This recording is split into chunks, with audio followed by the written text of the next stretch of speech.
Sara Laboti, itinapon sa building ang wedding ring nila ni Richard Gutierrez.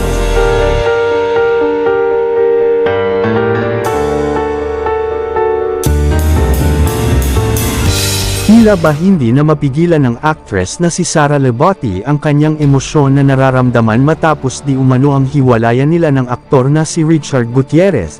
Ayon kasi sa chika na aming nakalap ay itinapon na di umano ni Sara Laboti ang mamahaling wedding ring nila ni Richard matapos nga ang di mapigilan ang kanyang nararamdamang sakit na humantong sa pagtapon ng isa sa mga nagdudugtong sa kanilang relasyon ng aktor at ito nga ang wedding ring na di umano'y suot ng actress. Ayon sa chika, tila ba nadala si Sara sa kanyang lungkot at emosyon dahil nga sa mga nangyayari ngayon sa kanilang pagsasama ng aktor.